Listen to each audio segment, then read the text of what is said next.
vamos a hablar de las condiciones en las que trabaja la Policía Nacional en el marco de lo que debería ser una correcta seguridad ciudadana para todos, una aspiración por la que todos estamos peleando, el segundo problema más importante en nuestra vida cotidiana después de la corrupción. Para eso hemos invitado al profesor Noam López. Él es profesor aquí en la Universidad Católica, politólogo, profesor del Departamento de Ciencias Sociales, pero también director de la gestión del conocimiento en el Ministerio del Interior, director de gestión del conocimiento para la seguridad. Es un nombre complicado. Gracias, profesor, por estar con nosotros. Gracias a ustedes por la invitación, José María. Hemos estado viendo con cierta alarma en las últimas semanas, a raíz sobre todo de un hecho trágico, de la muerte de dos policías que ni siquiera estaban llamados a servir en ese momento, pero que se prestan inmediatamente a servir, que el número de fallecidos, oficiales y suboficiales de la Policía Nacional, se ha incrementado este año 2008. Estamos hablando ya de 39 fallecidos, lo cual es una cifra alta. ¿A qué atribuye usted esto? Y cuéntenos un poco cuál ha sido la evolución de esta cifra, obviamente fenómeno post-terrorista, ¿no? Años recientes. Claro que sí. Principalmente en seguridad ciudadana, citadino, espacio urbano, ¿no? Y que tiene que ver principalmente con delito patrimonial. Nos podemos decir que sí, son 39 fallecidos oficiales y suboficiales de la policía. Son situaciones diversas, en algunas en ejercicio de sus funciones, digamos, en otras no, como el que retratas. Sin embargo, tiene que ver mucho con el uso de armas de fuego, mayor crecimiento poblacional y población flotante, y también cierta permisibilidad de la propia ciudad, ¿no? De cómo estamos constituidos como ciudad. Hay literatura que dice que existen espacios que incrementan la probabilidad de riesgo de victimización, principalmente situacional, como el paso de mucho tráfico y estacionamiento. Entonces aparecen los bujieros, por ejemplo, o los que aparecen con motos, ¿no? O los que roban y están yendo con motos, o hacen actividades vinculadas a la extorsión, al secuestro, al sicariato y al robo agravado. Pero ¿por qué pasar muchas de esas actividades, ¿no es cierto?, se desarrollaban con arma, pero con arma blanca? Cuando pasamos al arma de fuego, comenzamos a tener estos resultados. En el año 2017, ¿cuántos policías murieron en acción? Por aproximadamente 25. O sea, hemos saltado de 25 a 39 y no ha terminado el año. Desde el punto de vista de la vigilancia de estos temas, ¿a qué lo atribuye el Ministerio del Interior? Mira, yo diría que en general un policía cuando sale a funciones despliega una capacidad operativa dependiendo de su condición. Principalmente la cédula básica es la comisaría, entonces lo dotan de patrulleros, de equipamiento, hace acercamiento a la comunidad y muchas veces tiene que enfrentarse a estos escenarios que pueden devenir en violencia letal, ¿no? Yo diría tiene que ver principalmente con la presencia de bandas criminales, uso de más armas de fuego, digamos que pueden tener un origen legal, pero luego se aduce en pérdida y aparece con el uso de los delincuentes. El mercado de armas también en su variación, podría decir que hay focos concentrados en Lima, en La Libertad, en Arequipa, por ejemplo, en donde sí habría un mayor dinamismo de armas de fuego, y eso hace que el policía se enfrente a esos delincuentes que antes eventualmente te robaban con algún cuchillo, ¿no? O simplemente con sus manos. ¿No podemos cambiar las condiciones en las que trabajan los policías? ¿Qué tan difícil es que todos tengan un chaleco antibalas, o pesan mucho, o dificultan la labor? Hay toda una controversia sobre el uso del chaleco. Sí, existen parámetros para servir dependiendo de la función policial. Digamos, van a haber policías que atienden la comisaría, no tendrían que usarlo, los que están en la oficina de familia, o la de participación ciudadana, o los que están en la parte de estadística. Los que estarían patrullando y los que darían labor ahí de prevención o de vigilancia, son aquellos que debieran tener este equipamiento. Incluso dotado. Le diría hasta tránsito, porque Tránsito, hay lamentablemente conductores tremendamente violentos con la policía. Sí, la comisaría se divide en comisaría básica, más o menos hay 1.300, y comisarías especializadas, que son más o menos 100 y tantos. En total llegamos a 1.470. ¿No? Sobre todo el país. A nivel nacional, ¿de acuerdo? De todas ellas, no todos tienen el equipamiento. Existen herramientas como el Censo Nacional de Comisarías, por ejemplo, que se ha venido haciendo hasta el año pasado. Este año se piensa implementar el Sistema de Información de Comisarías para que empiece a obrar el próximo año, en 2019. Yo he escuchado el Sistema de Información de Comisarías interconectado desde que yo era, creo que estudiante de la universidad. Imagínate. ¿No? Bueno, o sea, ¿por qué no se puede interconectar las comisarías? Mire, primero haría que descontar aquellos lugares que son remotos, fronteras, Bueno, rural, ok, pero son el 5-8%, Así es. ¿de acuerdo? Todo lo urbano ya está usando SIDPOL, que es el sistema de denuncias policiales, que es el Ya. principal sistema con el cual se ingresa la denuncia. Ya. Hoy por hoy, desde hace un año, ya incluso se ingresa la coordenada de la denuncia. Ya puedes hacer un mapa del delito digital antes, seguramente has visitado una comisaría, vas a ver al comisario que tiene un papelote, Exacto. su mapa pegado en la pared. Hoy por hoy no, hoy por hoy ya tienen la posibilidad de verlo en una pantalla a ¿En tiempo todas las real. comisarías urbanas? En todas las comisarías urbanas que tienen SIDPOL, ¿de Ya. acuerdo? Entonces, sí hay problemas que no tienen que ver con el sistema. Rota personal policial que capacitas y luego viene el nuevo y no sabe cómo hacerlo. Rota dentro de la misma comisaría o está en denuncias y lo pasan a inspectoría, lo pasan a Tingo María para que haya Claro. investigación criminal. Esos son otros temas que tienen que ver con la parte cultural, organizacional y de procesos de la policía que dificultan también que el ingreso no se haga con buena calidad. Claro, ahora, yo no puedo ingresar desde mi casa una denuncia al sistema policial. No, tendrías que... Hay que ir personalmente a la Así es, comisaría. y ese es otro gran proceso, la digitalización del proceso para ingresar denuncia. En algunos casos sí es legítimo asistir en tanto necesitas por dar mucha más evidencia, pero en otros casos, por ejemplo, como en el de la pérdida de tarjetas del banco, de Así es. débito y de crédito. Así es. Tú ya pones la queja, bloqueas las tarjetas y ya tienen un código, e incluso si hubiera un vínculo entre la DIRTIC, que es la Dirección de Tecnologías de la Policía, con las agencias bancarias, podrían acceder a la información y decir, sí, este sujeto ha sido robado Claro. y que ha perdido. Lo mismo con viviendas, si están aseguradas, Así con es. autos, que tienen Claro. seguro también, y celulares, porque uno hace la queja primero en las operadoras telefónicas. Así es. Y ya se tienen registros de quienes están en lista negra, lista blanca, quienes están con celulares adulterados. Ahora, sin embargo, las condiciones no mejoran. ¿Es un problema de presupuesto o es un problema de gestión? Yo diría que el presupuesto es un problema de principalmente procesos vinculados a la parte administrativa, también un tema político, organizacional. Diría que también influyen los cambios que hay de los altos mandos cada cierto tiempo y cortan procesos grandes, de adquisiciones grandes, de procesos de reforma enormes. Entonces hay que rediscutirlos, representarlos y eso alarga el proceso, ¿no? Pero otros son administrativos. Entonces puede ser que vayas a una comisaría y no tengan para el papel, por ejemplo, Así es. no tengan O te internet, pidan. así es, y tengan sus propias laptops, los oficiales. Entonces, Sus sí, propios teléfonos. así es. Entonces, yo diría que no estoy tratando solamente de mirar la parte policial, pero si uno mira otros sectores, cuando uno ve el servicio estatal descentralizado, puede ver que llega de manera exigua. O sea, Sí. en educación, en salud, Así ¿no? es. Digamos, la policía no está separada de este problema. Sin embargo, ya existen como que ciertas mejoras. La principal, desde el año pasado, un nuevo ROF, organigrama y funciones para la policía. Antes no había, entonces tenías como que áreas superpuestas y eso dificultaba la gestión. Yo entiendo que todos los documentos de gestión son importantes, pero a veces los abogados, sobre todo, tenemos cierta alienación de la norma y creemos que porque la norma existe, el problema está resuelto. Y el problema no está resuelto con la norma, Así porque puede es. ser que el ROF no lo lea nadie en la policía, con lo cual las cosas siguen siendo exactamente igual. Pero regresemos al inicio de esta conversación. ¿Por qué hay 39 policías muertos? Mira, el fenómeno, como te decía, tiene que ver con la presencia de armas de fuego, luego el incremento de bandas criminales medidos por su accionar en robo agravado principalmente, podría ser en este Pero caso han que habido retrata tantos sicariato. golpes contra bandas organizadas. Es No que hay sé- niveles de complejidad, Ajá. ¿no? Los megaoperativos han atacado alta complejidad, que son Ajá. 40, 30. Así es. Las bandas, lo dice la norma también, pueden ser 3. Sí, Y claro. que no tienen roles definidos, no duran mucho en el tiempo y son diversos. Pueden hacer sicariato, pueden extorsionar, en fin.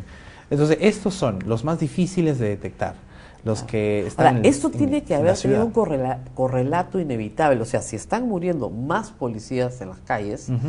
tienen que estar muriendo más civiles también. Así es. Así es. La tasa de homicidios en Perú ha ido creciendo, tiene un crecimiento sostenido. La pendiente no es tan inclinada, no es tan alta. Hace 7 años íbamos en una tasa de 5.4, 5.5 por 100.000 habitantes. Ajá. Hoy por hoy estamos 7.8. Eso hace que, digamos, en número sean 2.400 homicidios al año. Ahora, no es gravísimo en comparación con la región, entiendo. Así es, no estamos en el último quintil de los más violentos, y eso nos ubica en América Latina. En realidad, América Latina es uno de los más violentos a nivel mundial. Dentro de América Latina estamos en el último quintil. Solamente le ganamos nos gana en tema de paz o menos violencia Uruguay, Chile, ¿no? Okay. Pero el promedio es 20 por 100.000 habitantes. Y nosotros estamos en 7. 7.8. Y, por ejemplo, Venezuela está en 150. No, claro, ya es imposible. Y además porque no sabemos si las cifras son oficiales. Sí, ese es el otro problema. No hay garantía no hay nada de más objetivo que un muerto. No hay nada más objetivo. Es el indicador sui generis para medir criminalidad. Claro. Sin embargo, si uno utiliza ese indicador para hacer el Plan Nacional de Seguridad Ciudadana solamente, yo creo que es muy reduccionista, y este plan nuevo que se ha formulado este año y se ha presentado ya al CONASEC y está en un espacio de recibir comentarios por la sociedad civil hasta el 5 de diciembre de este año, incluye otro indicador en el que sí estamos altos, es el delito patrimonial. Así es. Entonces, cuando uno mira encuestas de victimización, delito patrimonial y otros delitos más pequeños como la extorsión, secuestro, ¿no? Hurto y hurto agravado. Robo y robo. Pero la gente, el ciudadano, cuando la entrevistas, no distingue usualmente entre robo y hurto. Claro. Entonces lo han colapsado metodológicamente en robo, ¿no? Así es, robo. 26.5% de la población en Perú es victimizada. 26%, o sea, de cada 100 peruanos, 26 alega haber tenido en los últimos 12 meses un robo. Un hecho delictivo, una victimización de 11. Propia. Es muchísimo, ¿no? De cada 4 peruanos uno es asaltado los años. Sin embargo, el 2013 estábamos en mucho más. Bajamos desde el 2012 el 40%, 40% a 26.5%. Ahora, esto es encuesta, o sea, es por recordación. Es por recordación, pero también es experiencia, digamos. Claro, pero puede haber un sesgo, ¿no? Un sesgo. O sea, yo recuerdo que me han asaltado, pero de repente me asaltaron hace 2 años, no en los últimos 12 meses. Bueno, ¿y lo reportarías? No, claro, o sea, si me preguntan, sí, claro que me han asaltado. Sí, entonces, claro. el encuestado va a decir que lo han asaltado. Otra victimización, la victimización indirecta, los que ha pasado a tu familiar, a tus amigos, ¿no? Porque evidentemente en comisarías no vamos a obtener la información porque hay un subregistro. Del 15%. La gente no denuncia. Así es. ¿Por qué no denuncia?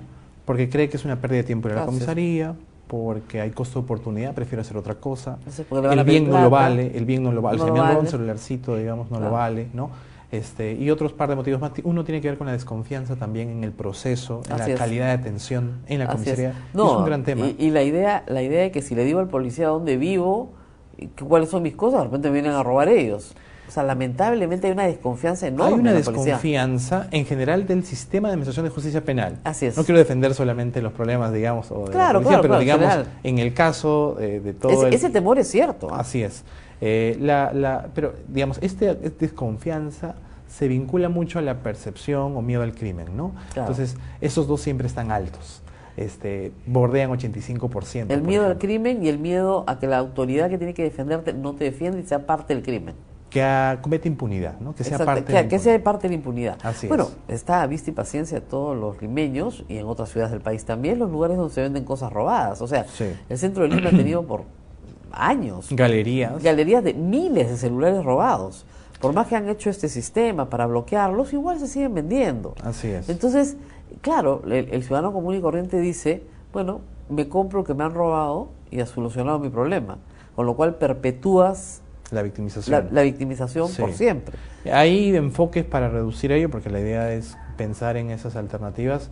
Pues si bien hay unas más blandas que tienen que ver más con difundir no compre objeto robado, hay otras que son más de fiscalización y control, que debieran fortalecer a los áreas, las municipalidades y otros órganos que verdaderamente fiscalicen inopinadamente y que tengan la fuerza para ingresar a estos lugares. Ahora. Y la otra es desarticular a estas organizaciones criminales que son, mira, en robo, que es delito menor, no podría decir, un celular, un delincuente en la calle, pero detrás de todo esto hay una red de gente que trabaja. No, está hay reducidores, el que acopia, ¿no? El técnico que arregla el celular para volver, o sea, cambia el email, ¿no? Así es. Resetea, los que buscan los repuestos, el cargador principalmente. Otro, el que vende, el que adquiere el stand. Eso son varias personas, una cadena. Incluso para este delito menor de celulares, podemos encontrar. Entonces hay que desarticular a estos brokers que articulan el negocio. Ahora, desde el punto de vista de los policías, muchas veces tenemos efectivamente muy buenos policías, gente muy entregada y trabajadora, y Totalmente. yo los admiro mucho en realidad porque es un trabajo duro y mal pagado, pero que lo que necesitan es un mínimo de bienestar, digno, ¿no? Y no encuentran eso. Eso ha sido un problema sistemático en nuestra Policía Nacional que ha hecho que muchos pasen al lado de la corrupción. ¿Por qué? Le pongo el ejemplo de Chile. ¿Por qué en Chile no hay corrupción en la policía? Porque un carabinero es una persona a la cual un ciudadano le tiene terror, no le ofrece un centavo, lo respeta, es una persona digna. ¿Por qué no hemos logrado en el Perú tener ese bienestar para el policía? Es una enorme pregunta. Yo podría, digamos, escoger algunas aristas del problema. La primera tiene que ver con el proceso de formación, especialización y línea de carrera, ¿no? ¿Qué pasa? Hoy por hoy, en las más de 15 escuelas de suboficiales y oficiales que existen, la calidad de enseñanza no es la adecuada. Llevan más créditos que un estudiante universitario de aquí. Se pasan la vida estudiando. Y eso hace que eventualmente saben de que, digamos, no van a tener, porque hay muchos policías estudiando, muchos policías en ejercicio, la posibilidad de resaltar y en ese sentido de ascender, de obtener la bonificación. Y además va en contra muchas veces de lo que ellos quieren, ¿no? Entonces no hay esa especialización. Primero, la calidad de enseñanza, ¿no? Segundo, la especialización, porque hay unos que se van para investigación criminal y otros para orden y seguridad, pero los rotan en la parte de recursos humanos, en la parte de línea de carrera. No están asignados, de acuerdo a sus competencias, a las funciones en las divisiones especializadas. Entonces, eso hace que muchas veces, imagínate, te frustres, digamos, ¿no? Claro. Te estés estudiando mucho tiempo. Eso se puede modificar, Claro, ¿no? que sí. Y eso ya el Ministerio tiene una política de reforma de la formación policial y se han discutido estos temas. Sin embargo, hoy por hoy aún funciona así. Así es. Y eso hace que sea una arista que explique, digamos, que haya mucha frustración, muchas cortes, digamos, no puedas sembrar raíces en un área porque te desarraigan. Estás en una comisaría, luego vas a carreteras, luego vas a inspectoría. Ahora, luego vas ¿es a otro verdad sitio. que durante la formación, lamentablemente por un tema de recursos públicos, no tienen la oportunidad, por ejemplo, de hacer prácticas de tiro? Así es. Hay muchas escuelas. Y eso es lo que, que han cerrado varias. Y eso es lo mismo que ha pasado con la aparición de estas universidades de medio pelo, ¿no? Yo más bien estaría en contra del proceso de que aparezcan más escuelas. Claro. Y yo pensaría reducirlas y las que quedan, mejorarlas, dotarlas y que vengan a estudiar aquí y que se les den las condiciones básicas de infraestructura, equipamiento, selección de profesores y una malla curricular actualizada para competencias. Y condiciones de bienestar básicas. Totalmente. Y sus prácticas de tiro, ¿no? Correcto. Incluso para, por ejemplo, aprender sus armas. o a volar drones, por ejemplo, en algunos casos espacios no cuentan con drones. Entonces, claro, te das cuenta que hay una carencia enorme. Pero eso también... ¿Y tienen que comprar sus balas todavía? Tienen que muchas veces llevarte la suya. Incluso sus... Eso es inaceptable. Para el lugar donde van a dormir, por ejemplo. Eso, ¿no? es inaceptable. Lo es, y existe ya el diagnóstico y está un tema de cambio, primero de la escuela, para que se organice, se unifique, se corten las escuelas, empiece todo el tema de competencias, la especialización, pero no acaba ahí, porque está lo segundo que hablábamos de la línea de carrera, cuando ya estás en funciones. Cuando ya tienes que trabajar como teniente, capitán, mayor, comandante, ¿no? Entonces, todo este cambio que hay muchas veces podría frustrar y hace que sientas una privación, ¿no?, de lo que tú querías. Y eso podría ser una explicación. Otra explicación podría ser que lo que ocurre en cualquier entidad del Estado. Tienes instituciones que han sido diseñadas para tener vacíos, para cometer ilícitos, algunas modalidades de corrupción. Así es. El cohecho propio, el cohecho impropio sucede en cualquier lugar, ¿no? El tráfico de influencias sucede también. Entonces, sí, yo creo que aquí el único riesgo característico aquí es que lindan con los delincuentes. Así es. ¿No? Los fiscales también. Están juntos. Bueno, profesor, nos tenemos que ir despidiendo. Bueno. Ha sido muy interesante la conversación. Ojalá que pasemos, como dicen, de la problemática a la solucionática, porque los problemas están claros. Sí. Y hay soluciones. Lo que hay que es tomar las medidas políticas para que estas sucedan. Muy bien, muchísimas gracias al doctor Noam López por haber estado con nosotros. Esto ha sido simplemente una presentación de las condiciones en las que trabajan los policías y la necesidad de grandes cambios en seguridad ciudadana para que estas cifras peligrosas no sigan creciendo, sino más bien retrocedan.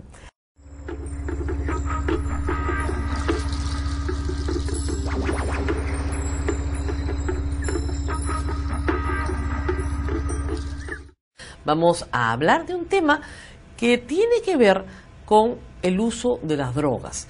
En realidad, hace pocos días vimos una marcha de un grupo de pacientes que reclamaban al Estado peruano el uso medicinal de la marihuana.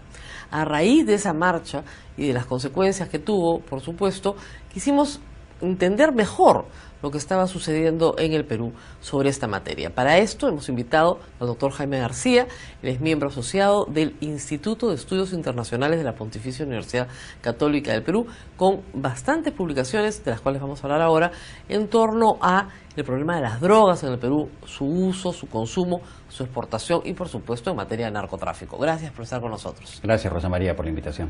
Bueno, empecemos primero por el tema del consumo local, ¿no es cierto? Para que nuestra audiencia tenga más o menos algunos números, ¿no es cierto? De lo que se produce localmente de marihuana, ¿cuánto se queda en el Perú y cuánto se exporta fuera del Perú? Lo más probable, aunque no tenemos estadísticas, pero lo más probable es que la mayor parte se consume dentro del país, ¿no? El nivel de lo que llaman los que estudian este tema, la prevalencia, digamos, de vida o la prevalencia de la población general, se estima que más o menos el 1% de la población general consume marihuana en el Perú, pero a nivel de estudiantes este porcentaje sube a 2.2. Claro, es una droga popular entre los estudiantes, aun cuando la marihuana de hoy en día no es la misma marihuana que hace 40 años, ¿no es cierto? No, la marihuana de hoy en día, digamos, tiene mayores efectos alucinógenos, ¿no? Y de esa manera, entonces, su consumo también puede rápidamente lograr que las personas, 1 de cada 10 personas termine enganchado a la droga, ¿no? Exactamente. Ahora, no obstante que es 2.2%, si comparamos con otros países, en realidad el Perú tiene una de las tasas más bajas a nivel del hemisferio. Chile, por ejemplo, tiene 4.6%, el caso de Estados Unidos tiene 11%, el caso de Uruguay tiene 8%. Entonces, realmente el consumo no llega a ser todavía una situación problemática en el país, ¿no? El consumo de la marihuana. El consumo de marihuana. Y su uso medicinal no tendría por qué tener mayor problema si es que está, digamos, tratado industrialmente en un aceite especial como paliativo para el dolor, que es el pedido que se ha hecho, ¿no es cierto? Exactamente. Sí, yo creo que debería, de todas maneras, autorizarse ya la importación y el consumo, legalizar el consumo para uso medicinal en aquellas enfermedades en las que hay una evidencia de que efectivamente el uso de el cannabis puede tener un efecto positivo, por lo menos aliviar el dolor, que es lo que más se está utilizando, ¿no? Porque no es curativo, sino es básicamente un paliativo, ¿no? Un paliativo para el dolor que tiene menos consecuencias secundarias que otros paliativos para el dolor. Exactamente. Pero no se procesa, por si acaso, en forma de simplemente fumarlo, sino se procesa en forma de aceites, etcétera. Sí, es más, o sea, si se fuma la marihuana, ya el efecto ya es para uso recreativo. Claro. Y ahí sí tiene una serie de efectos en contra de la salud que han sido demostrados, ¿no? Muy bien. Y en el caso que nos preocupa, que es lo fuerte, digamos, que es el tráfico ilícito de drogas vinculado a la cocaína, ahí sí han habido cambios importantes en los últimos años. Ya no solamente somos exportadores de pasta básica, sino de clorhidrato de cocaína. ¿Cuánto es lo que se calcula sale del Perú todos los años? Aproximadamente alrededor de unas 400 toneladas y puesto en valor son más o menos unos 2.000 millones de dólares al año. Lo que se queda en el Perú, o sea, lo que reciben lo que recibe el Perú por producir 400 toneladas de cocaína, ¿no? Lo que recibe el Perú, dicho por si acaso, en la ilegalidad, ¿no? Estamos diciendo en la absoluta ilegalidad. Exactamente. O sea, entra en la economía peruana 2.000 millones de dólares que desaparecen. ¿Dónde están? Mira, los 2.000 millones de dólares, si nosotros vemos sobre la base del PBI, que son 200.000, es 1%, o sea, digamos, no tiene un impacto sobre la economía. Pero el tema es a nivel regional. Hay regiones como Ayacucho, donde el impacto sobre la economía de Ayacucho es alrededor del 10 o el 15%. En otras economías, como en el caso, por ejemplo, de Huánuco, puede ser alrededor de un 8 o 6% en el impacto de la economía. Entonces, lo que nosotros decimos en los estudios que hemos hecho es que el impacto es regional más que a nivel nacional, ¿no? Ahora, si ese es el impacto en esas zonas, se debería ver, tendría que tener algún correlato en la riqueza de esas zonas. Y sin embargo no se manifiesta así. Y no solamente eso, sino que los cocaleros, que son los que producen la hoja de coca, que es la materia prima básica para la cocaína, en todas las zonas donde se han hecho investigaciones, después de 40 años de producción de hoja de coca, siguen estando en situación de extrema pobreza. O sea, no les ha solucionado los ingresos, no les ha dado un cambio de vida, sino que al contrario, porque además están en zonas aisladas, en zonas donde no hay presencia del Estado, donde hay violencia familiar muy grande, donde no hay comisarías. Entonces la situación es bastante difícil, no es solamente que reciben un ingreso, sino que no tienen, digamos, un Estado presente en esa zona. Ahora, aún así prefieren seguir sembrando coca porque no logran organizarse en cooperativas cafetaleras, donde entra el café, efectivamente sí ha sido sustituido. La experiencia del Guayaga ha sido mucho más importante, la del Braem no. ¿Qué se ha aprendido en el camino de experiencias positivas y negativas? Bueno, lo que se ha aprendido, efectivamente, si comparamos en el Alto Guayaga, hace 5 años el Alto Guayaga tenía 20.000 hectáreas de hoja de coca, actualmente tiene alrededor de 1.500. En el Braem se mantienen las 20.000 hectáreas en los últimos 10 años. Y lo que vemos, ¿por qué se ha reducido en el Alto Guayaga? Porque ahí ha habido básicamente la implementación de dos componentes de la estrategia antidrogas. Uno es la erradicación de cultivos, una erradicación manual no voluntaria, compulsiva, seguida de programas de posterradicación. Es decir, erradican la hoja de coca, como el caso de Monzón, que habían 10.000 hectáreas, y luego entra de vida con un programa de desarrollo alternativo y le ofrece el café y el cacao como alternativas de cultivo, más otros de corto plazo. Entonces, esto no se ha hecho en el Braem. En el Braem nunca se ha erradicado, nunca, con ningún gobierno. Ahora, ahí hay una gran pregunta, ¿por qué? ¿No? Claro, eso iba a ir ahí antes, pero hay los que dicen que se juega mucho con las cifras, ¿no es cierto? Nadie está muy seguro que de verdad. Pero ahora con satélite, ¿no es muy claro? ¿No es fácil saber? Es absolutamente claro. O sea, actualmente con los satélites se puede medir cuál es el área que tiene de coca ilícita el Perú, ¿no? Con muy buena aproximación, además, ¿no? Entonces, eso de la reducción a 1.500 hectáreas... La reducción es real. El Monzón, por ejemplo, que es un valle que era completamente cerrado hasta el año 2002, hoy día es un valle abierto, es un valle en el que se ha reemplazado el cultivo de la coca por otros cultivos. Hoy día hay 3 comisarías, antes no habían comisarías. Hoy día hay 2 bancos, antes no habían bancos. Hoy día está las empresas privadas haciendo 6 mini centrales hidroeléctricas. Se está desarrollando el Internet con una empresa privada también, en fin, o sea, ha cambiado completamente ese valle, ¿no? Algo que quisiéramos ver también en el Braem. ¿Por qué en el Guayaga sí y en el Valle del Río Purímac no? Yo lo que creo es que el Estado, desde el año 2007, en que desarrolla el primer plan Braem, y donde intervienen las Fuerzas Armadas y el Ministerio de Defensa, creo que tuvieron una mala decisión porque ellos enfrentaron la situación supuestamente de remanentes del terrorismo, claro, en vez de enfrentar la situación del narcotráfico.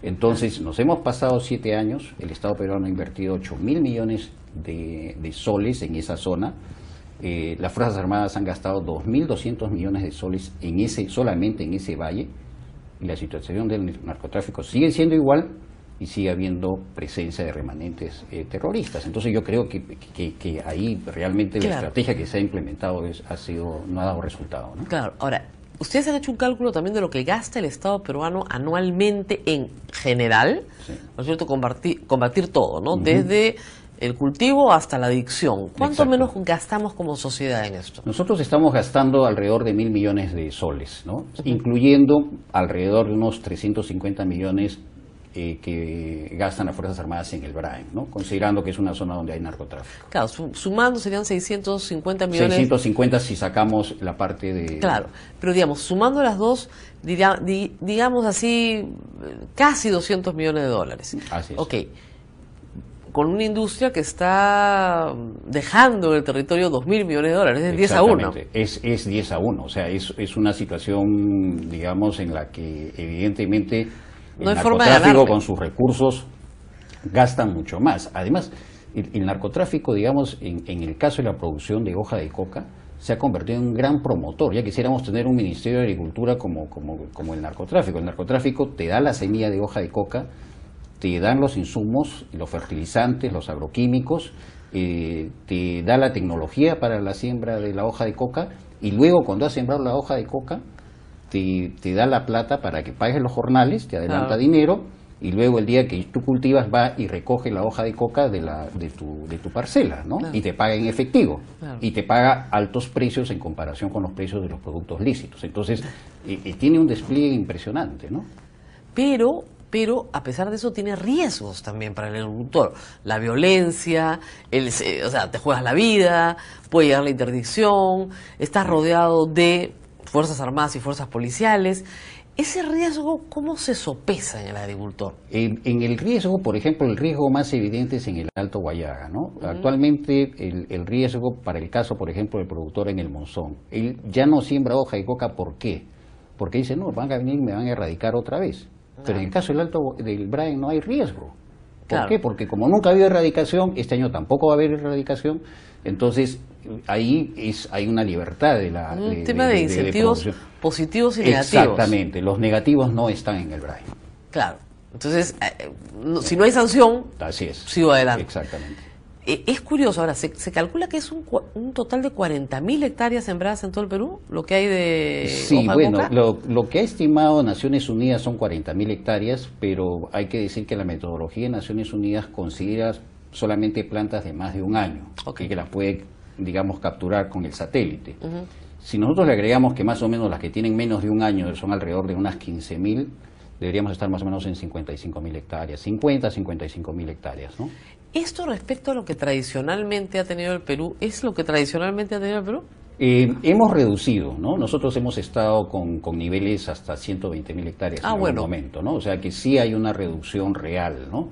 Pero también es cierto que hoy en día la productividad por hectárea se ha incrementado. Antes nosotros sacamos 1 tonelada de hoja de coca, hoy día sacamos hasta 4 en el Brain. Y antes usábamos 330 kilos de hoja de coca para un kilo de cocaína, hoy día usamos 240 kilos. Entonces ha habido innovación dentro del narcotráfico. Tecnológica también. Tecnológica, que hace que hoy día, con la tercera parte del área de hace 20 años, producen la misma cantidad de Y cocaína. aquí se quisiera que en algún otro cultivo se haya hecho algo, en ninguno. Exactamente, no. En ninguno, ni remotamente. Así Ahora, es. el control de insumos químicos, que era la otra forma, ¿no es cierto? La única cosa que es insustituible del culinato es el alcaloide, ¿no es cierto? Así es. Pero, porque siempre consiguen otras formas de encontrar otras cosas. Pero se suponía que con el control de insumos ibas a tener un poco más de control.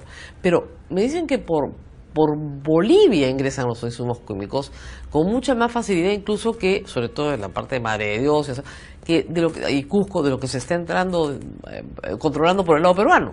Y lamentablemente, y no solamente, digamos, por Bolivia, también por Ecuador y por la frontera con Colombia también. Y Brasil. Insumos químicos, y Brasil, ¿no? Y Brasil peor todavía, porque Brasil hoy día es el primer demandante mundial de cocaína. Eso me he enterado. Ellos consumen 92 toneladas de cocaína, es lo que consumen, pero más o menos deben estar recibiendo entre 120 y 150 toneladas de cocaína para ser reexportada. Es el primer hub mundial de cocaína en el mundo. Y se supone que la mayoría viene del Perú. La mayor parte viene de Perú, Bolivia, ¿no? Y bueno, y el mismo Colombia también, Claro, ¿no? todos, o sea, los En tres realidad, países tienen frontera con Brasil. Así es, o sea, Ahora, es un concepto global la cocaína, ahora, ¿no?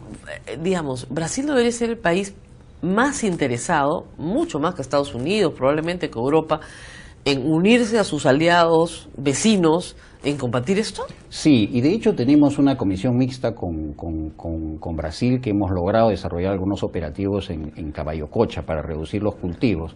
Sin embargo, en estos últimos 2 años, debido a la situación fiscal que tiene Brasil, se han reducido, digamos, los gastos en el tema de control de transfronterizo y del ingreso de la droga, con lo cual nuevamente se está disparando el consumo, ¿no? Claro, porque uno de los temas, digamos, del mundo internacional que tiene que ver con la droga es que justamente no tiene fronteras. Las fronteras las tenemos nosotros, pero la droga no. Entonces, cuando se reprime mucho en el Perú, ¿no es cierto?, el cultivo se va a Bolivia, a Colombia. Cuando se reprime mucho en Bolivia, en Colombia. Entonces, al final, el stock de hectáreas, más o menos es el mismo. ¿Qué es lo que ha pasado qué está pasando en Colombia? En los últimos 2 años ha subido de 40.000 hectáreas hasta cerca de 100.000, alrededor de 96.000 hectáreas. Entonces, y la tendencia es que siga subiendo. Porque se ha reprimido mucho en el Perú.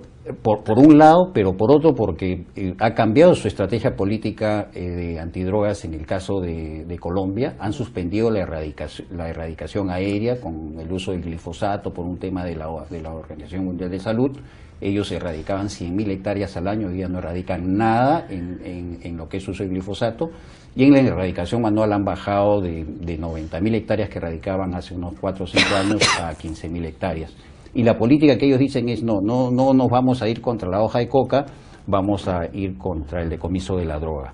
Que le ha ido bien, el año pasado han decomisado casi 400 toneladas de cocaína, nosotros hemos decomisado 20. Claro. ¿No? Lo que pasa es que, para que sea una idea de la comunidad universitaria, nosotros encuentran 500 kilos de coca, es un tremendo titular, ¿no? Pues es media tonelada. Es media tonelada. De las 400 que se exportan. Entonces, claro, puede parecer un gran titular y un gran embarque, pero en realidad no es nada. Estamos haciendo muy poco. Nosotros decomisamos menos del 5% de lo que producimos en el año, ¿no? Y ellos, esas 400 toneladas de universo, del doble de nosotros, probablemente. Sí, ellos producen casi, un poco menos, digamos unas 600 toneladas. No, entonces es estupendo. Claro. Lo que están haciendo es mandándole un mensaje al narcotraficante de... No me perjudicas, agricultor, no me perjudicas la cadena, todos son felices, pero ahora, eso tiene que haber tenido un impacto en los precios también. Pero ¿no? ¿cuál es el escenario ahí? Yo creo que el escenario más probable es... El narcotráfico piensa, como tú dices, de manera global. Entonces, si yo saco mi droga de Colombia, a través de Colombia, tengo la probabilidad de que el 60% me lo capturan. Si lo saco por Perú, 5%. ¿Por dónde voy a sacar la droga? Me la traigo al Perú. Y nos convertimos en un país de tránsito. Entonces, y la peor situación de seguridad de los países son los países de tránsito, más que los productores. Ahora, no es en realidad entonces casualidad que Tumbes, por ejemplo, sea una de las regiones más violentas del Perú, ¿no? No solamente, y Piura, ¿no? Y Trujillo, digamos todo el norte, porque la gran salida de drogas se da por el norte, ¿no? Claro, pero se suponía que era nuestra droga, no la colombiana. Ahora es colombiana, ¿no? Y ese es el problema, porque como te decía, los países de tránsito como Centroamérica, como México, son donde se agudizan las situaciones, digamos, de seguridad, ¿no? Claro. Y es lo que nos puede pasar a nosotros. Ahora, México no es un productor de cocaína, pero la declaratoria de las guerras a México, a la guerra a las drogas en México, ha causado 50.000 muertos. Así es. O sea, nadie quiere eso como una solución, porque no es ninguna solución. Ha generado una situación de violencia con intervención militar, con tremenda corrupción, digamos, todo el Estado se ha visto carcomido por el tema del narcotráfico. ¿No es entonces la solución una represión indiscriminada o una represión incluso en una zona de tránsito? ¿Qué hacer frente a eso? En este contexto, un grupo de intelectuales en el mundo entero planteó, entre ellos Mario Vargas Llosa, que se discutiera en la ONU la posibilidad de que simplemente, como sucedió con la ley seca en los Estados Unidos, acabada la prohibición, se acabaron los delitos conexos, ¿no? ¿Eso es posible?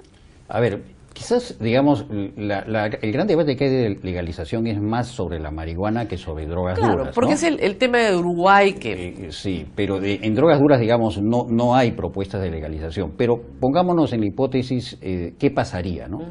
Yo lo que creo es que, digamos, en países como el Perú, con alta informalidad, el hecho de que se legalice a nivel internacional el consumo de drogas probablemente resuelve el problema en otros países, pero en el caso de Perú lo que haría, se potenciaría más la producción de cocaína y persistirían las redes, digamos, de la economía informal, ¿no? Y los ejemplos que siempre pongo en esto es el caso de la tala ilegal, que en el caso de Perú el 70% de la madera tropical que exportamos procede de tala ilegal y es una actividad lícita. Claro. Y en el caso del oro la cosa es peor todavía, ¿no? 3.000 millones de dólares de oro al año de procedencia ilegal salen fuera del país. Ahora, en parte es porque el oro tendría que tributar, ¿no es cierto? Pero decimos que la droga no tributa, por decir algo. Entonces no hay esa necesidad de formalización y que el Perú no se hace responsable por la calidad. El Estado no garantiza en absoluto calidad, entonces sustancia tóxica, perjudicial, dañina para la salud, igual que los cigarrillos, y que, o peor, por cierto, ¿no? Pero que del mismo modo que jamás avalaría pues el consumo de un cigarro, jamás avalaría el consumo de la cocaína. Y que cada uno la consuma a su suerte. Y como la mayor parte se exporta y no se va a consumir acá, ¿no es cierto? ¿Eso tendría alguna viabilidad? Yo no creo porque empezando de que si lo vamos a legalizar lo que vamos a tener es los problemas que tenemos ahora de consumo de alcohol en jóvenes, pero ahora también lo tendríamos en cocaína y marihuana. ¿Por qué? Porque si le quitas el tema de la ilegalidad, prácticamente lo estás poniendo a disposición, sobre todo a nivel de estudiantes, ¿no? Y Ahora, si es se muy- inician en ese consumo, lo más probable es que, digamos, vamos a tener altos porcentajes, Ahora, como lo tenemos en el caso del alcohol, ¿no? De Claro, pero problemáticos, digamos, ¿no? la posibilidad de obtener, ¿no es cierto?, estas drogas ilícitas en el Perú está muy a la mano. O sea, lo que cuesta acá un gramo de cocaína comparado con lo que cuesta en Europa o en sí, Estados Unidos, Sí. es una droga, digamos, de fácil acceso. Sí. ¿Cuánto vale un gramo de coca acá? Más o menos $2, decíamos, ¿no? Sí, sí, 2 a 3 dólares un gramo de cocaína. De ¿no? cocaína. Pero digamos en el caso de pasta básica es mucho más barato todavía. Y eso en Europa, un gramo de cocaína en Puede Madrid. estar en 70 euros, ¿no? Claro, entonces Claro, ahí está el margen para todo esto. Exactamente. Sí. Bueno, ha sido una conversación muy interesante y espero que reflexionemos todos de que no es tan fácil finalmente hacer uso indiscriminado de drogas ilícitas y que no tiene nada que ver el uso medicinal Así de la es. marihuana, Así ¿no es cierto?, con el consumo de drogas ilícitas, como a veces se quiere hacer creer, ¿no? Estos son dos temas completamente distintos. Distintos, sí. Bueno, ha sido Jaime García, muchísimas gracias.